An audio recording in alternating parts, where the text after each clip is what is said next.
I'm a professional cook and an amateur painter. You know, the chef can taste and perceive a dish even before making it, and the painter, I think, can visualize shape and color that often, the average person doesn't see.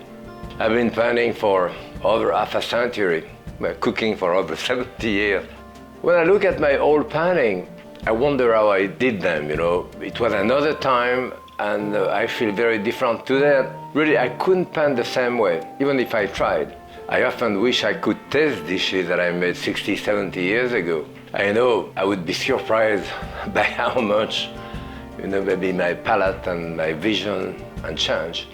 Food is very temporary, it's very evanescent. You cook, you eat, it's gone.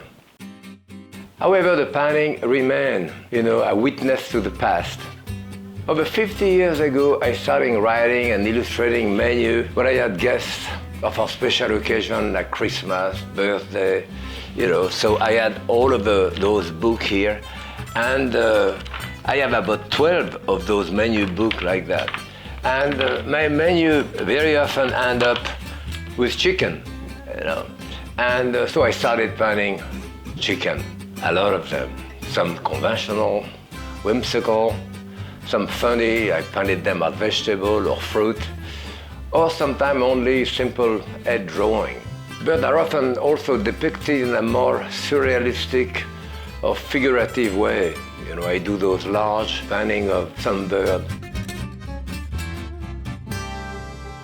I also enjoy painting flowers from the beginning, mostly in an impressionistic style, some stylized. For me, the flowers are the perfect bridge between abstract and representational.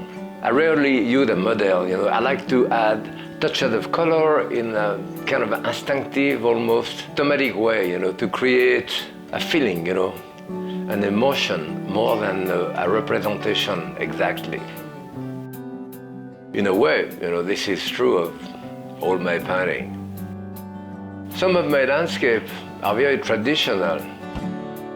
Some are more evocative or highly stylized or expressionistic, that is, exaggerating or distorting a little bit Mother Nature. My human figure, like working cook in kitchen, are sometimes kind of conventional, but sometimes more surrealistic.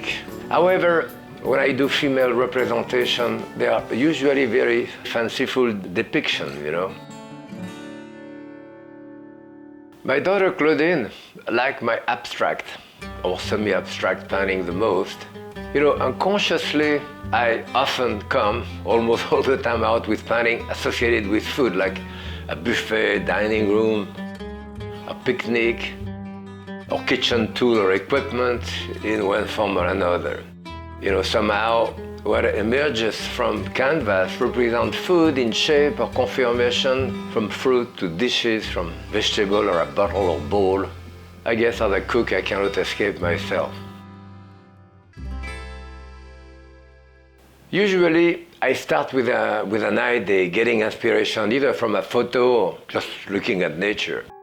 The start of a painting is always a bit disturbing, a bit tense, because I don't have a clear idea of where I'm going. However, at some point, the painting kind of take a life of its own and kind of pull me in. By then, I move instinctively, kind of intuitively. I add a touch of color, or I put a shape in because it feels good. I have learned to stop when I'm happy, when it satisfies me, when it feels right. When I cannot go further, then I stop.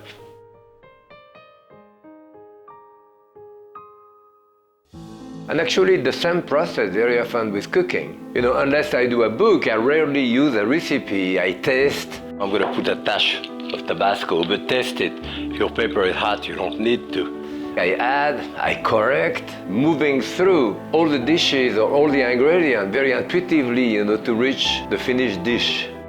If you were to ask me, do you like to paint with acrylic or with oil, on canvas or on paper? It's like asking me, do you cook with gas or with electric, with copper or with aluminum? And the answer would be yes, all of these work at some time, at some moment, on some occasion, depending on the subject.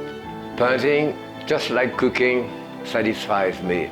It completes me, makes me happy. Each one is different expression of who I am. Actually, the secret of life is to make a living out of something you love to do. You never have to go to work.